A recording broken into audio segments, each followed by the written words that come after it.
And when I learned that I had to deal with that trauma, was at one of the worst times in my life. And I'm not saying that that trauma led to every bad decision I made. I'm sure it didn't help. But part of that was because I was not used to thinking small, celebrating the wins.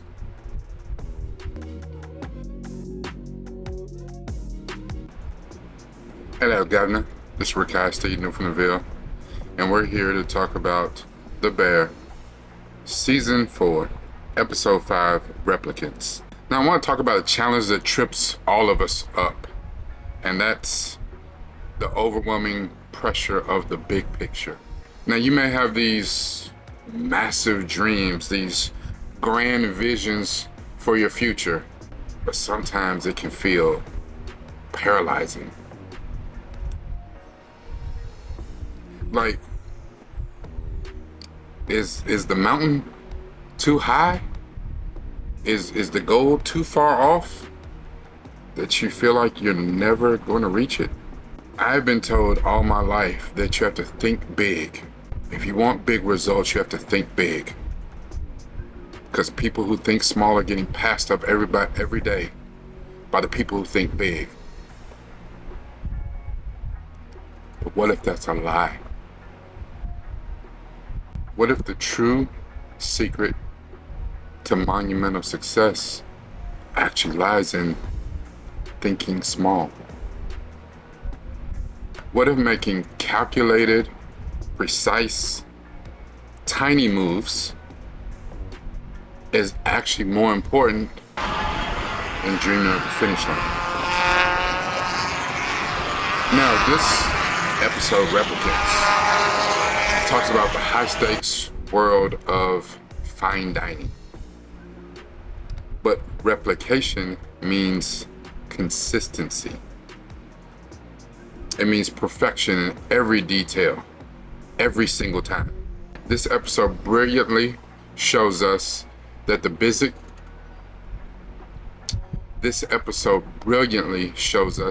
biggest successes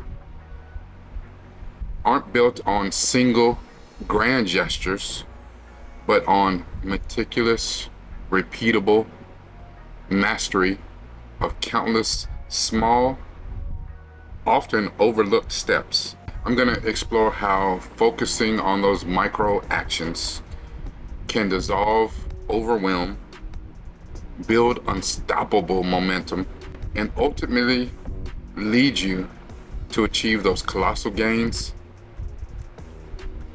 that you thought were impossible. Get ready to rethink your approach to ambition, find power in the details, and discover how thinking small can lead to your biggest wins. Let me tell you a little story. All my life I've been known to be a dreamer, have big grand vision, big dreams, but I can't honestly say that I've achieved any of those. I was told. And I guess sometimes it's more hurtful when you're told, depending on who tells you. Like, I was told by, ex-wife, sibling, cousin, a loved one. Someone close to you can actually tell you that you think small, that you're nobody, you're nothing. And it can be hurtful. And sometimes it's easy to get bogged down in focusing on the message, and sometimes not the messenger. It hurt at first to think of that this person is a person that claimed that they love me to say something like that to me. And I understand, when you need tough love. I understand when people think that what they're doing is lighting a fire under your ass to get you started, get you motivated. But can you motivate me when you worse off than me? Can you motivate me when you have zero accountability for the shitstorm that is your life? And that's why sometimes it's not the message, it's the messenger. Now, that doesn't mean that they're wrong. Doesn't mean. And if that message means something to you, then maybe that was what you needed to get your ass started. Maybe. Or maybe that brings up unlocks a whole new level of trauma for you. I don't know. I do know that I have run into situations in my life that yes, I had an immense amount of trauma that I was not dealing with. And when I learned that I had to deal with that trauma, was at one of the worst times in my life. And I'm not saying that that trauma led to every bad decision I made. I'm sure it didn't help. But part of that was because I was not used to thinking small, celebrating the wins. Take it like this. If someone owes you $20, but you run up on them because you see them out buying something, and you're like, how you out here buying shit? You owe me money. And I get it. And because maybe in that person's head, I'm gonna get you back that 20 when I got an extra 100. That way I can give you a 20 and still have 80. Instead of them thinking small and be like, you know what? I'm gonna give you 2 today. I'm gonna give you 5 in a couple days. I'm gonna give you 7 the next day, or whatever, until I no longer owe you 20. And that would be the smart, the courteous thing to do.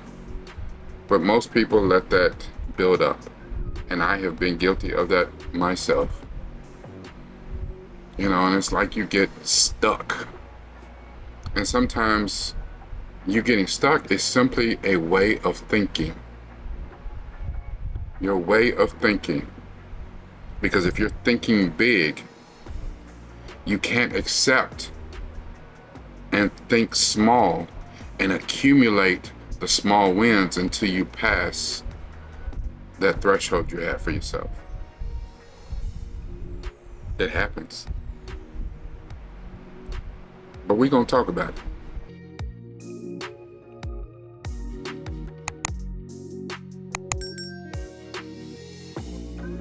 Hello, Governor.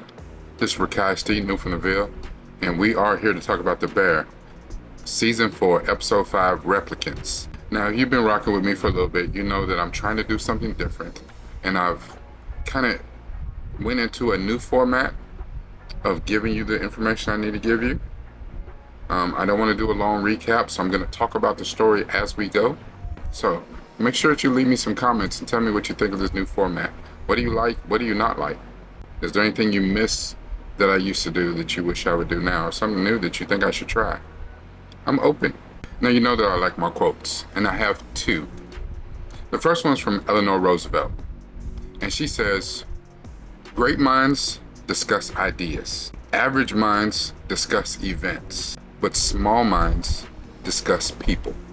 The second quote is from David Bach, and he says, "Remember that small steps can create giant leaps over time. So never think of any financial or spending matter as small." I'm going to call this particular media therapy deep dive Thinking Small.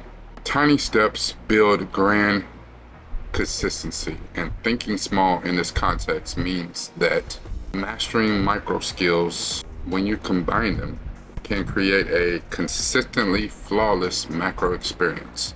And that's what we want at The Bear. But are we just talking about the restaurant, or are we talking about these people's lives as well? What we get to see on the screen. This episode, Small Steps. Carmi's trying to turn his life around. And Carmi goes to an Al-Anon meeting and hears a moving story that someone else told him about their brother's addiction. And it directly reminds him of Mikey. The problem being, though, that when Mikey was fighting his deepest, his hardest battles, Carmi wasn't there. In order for Carmi to save himself from drowning in the dysfunction that was their family, in order for Carmi to keep his peace, keep his sanity, he had to leave. And he left and went to culinary school. And he learned to become one of the best chefs in the world. But because you leave a problem, does not mean that it no longer exists. And by the time he got back to Chicago, the problem is now exacerbated to the point where Mikey unalived himself, and he doesn't have any real reasoning behind it. He doesn't know why.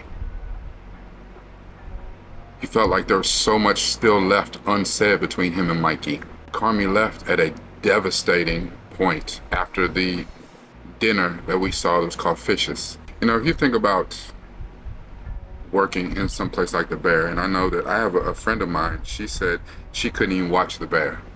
She said because she had done fine dining restaurants, you know, server work, and the portrayals is so accurate that watching the first episode gave her PTSD.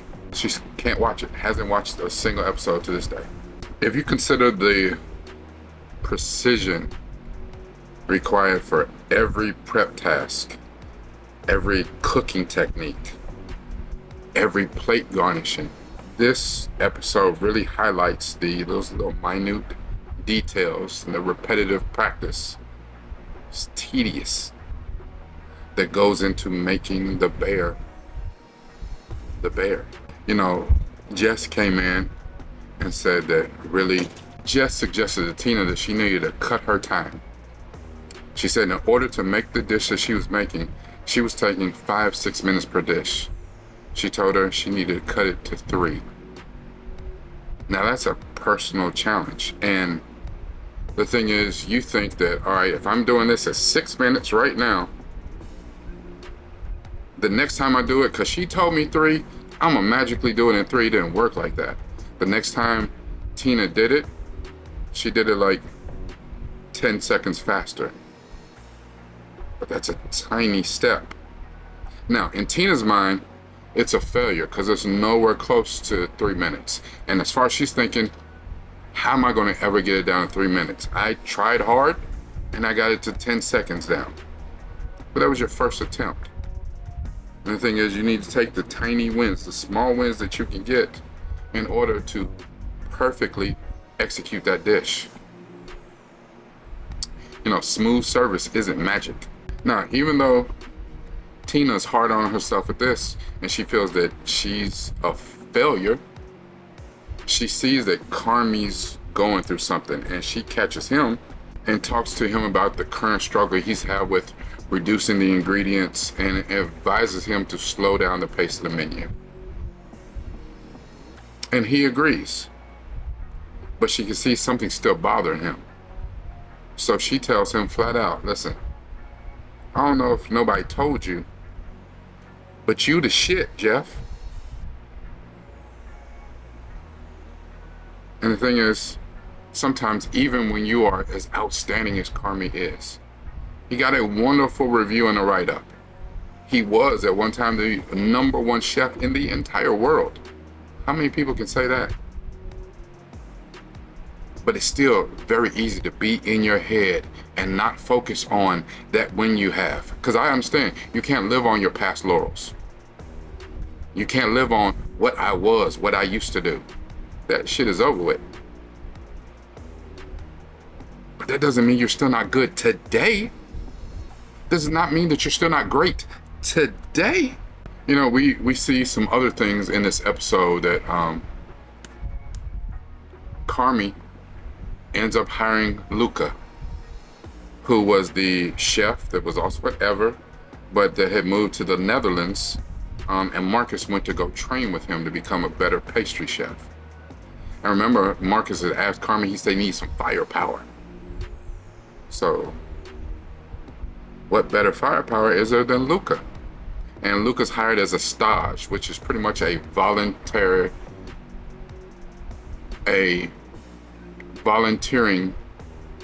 worker, pretty much. He's volunteering his time. He had to come back to Chicago. He came for the closing of Ever. It was a big deal. But he decided to stay and take care of some other affairs that he had. Now, to get that perfectly executed dish, or to have smooth service, it's a sum of 100 small, expertly performed movements. That's that repetition.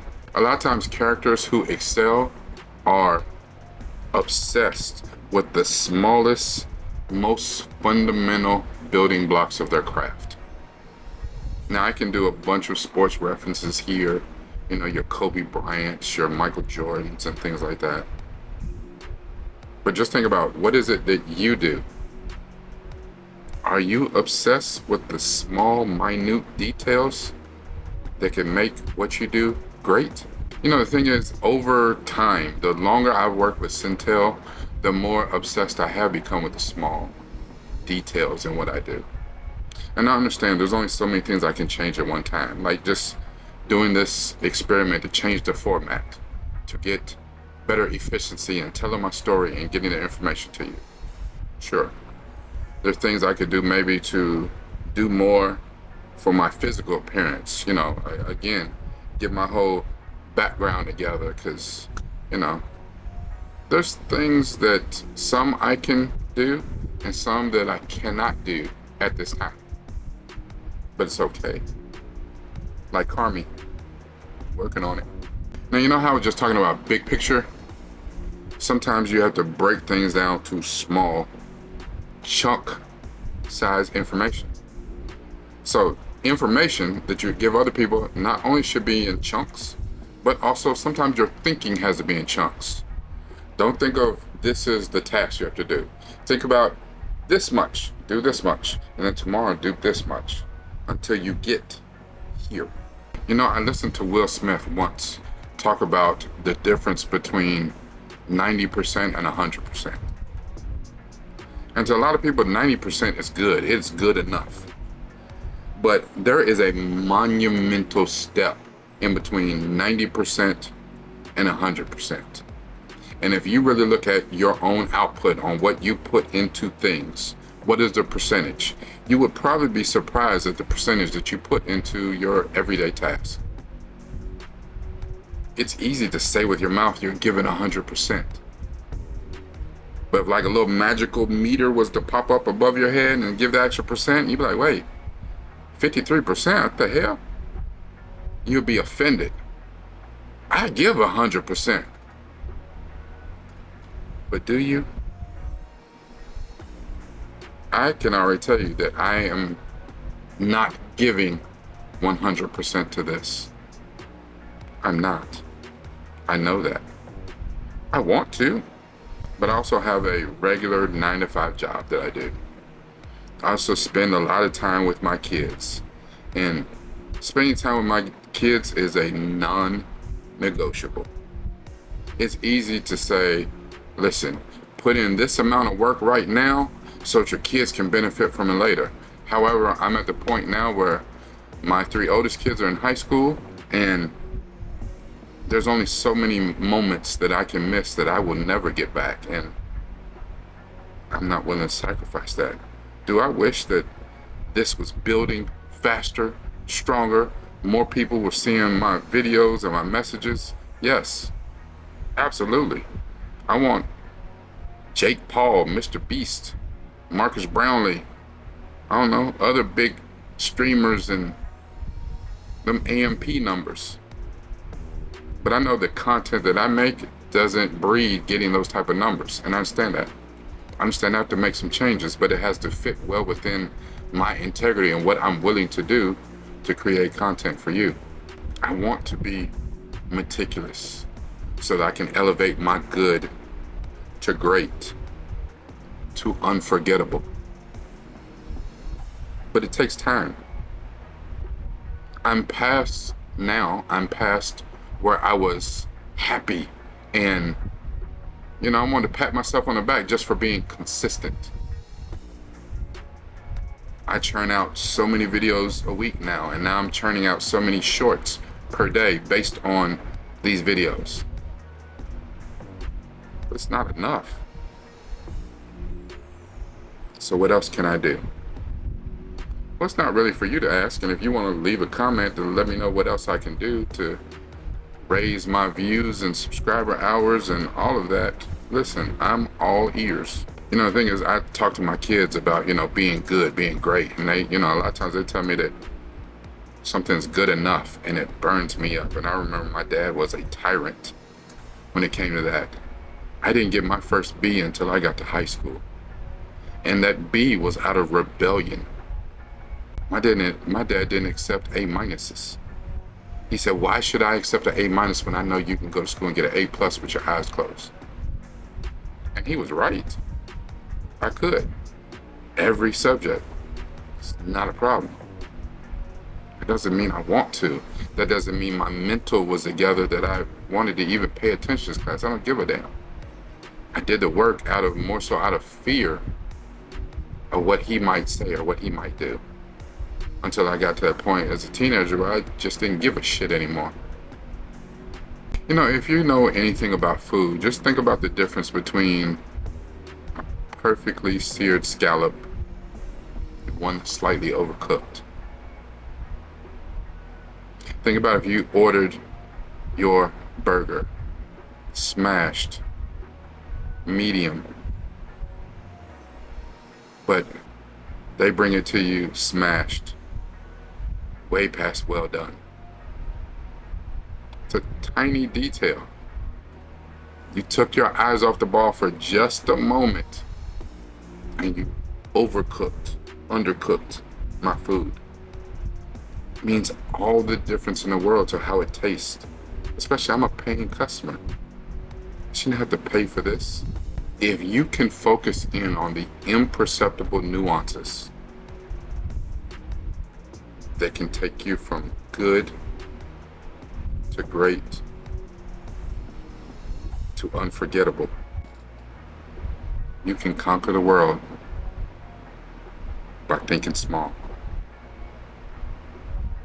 This is Rakai Steed, Newfoundlandville. Make sure that you like this. Share this with whoever, everybody.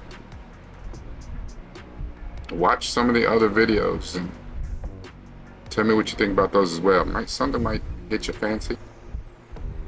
Make sure that you leave me comments, for real. There's a lot of things I could have talked about this episode. Where we're left at the end of the episode, Sid gets that phone call. Finds out her father is in the hospital. But every time he called before that, she left him on red. She dodged his call, ignored his call. Where was her mind even at? She got the updated agreement from Carmi. Didn't look at it. If for some reason you haven't subscribed yet, I get it, it's okay. But it's not too late. Make sure that you hit the button, subscribe now, and then watch all the videos, because something in there will speak to you. Remember, at the end of the day, it's all about this. But it's even more important to make sure that this is in it too.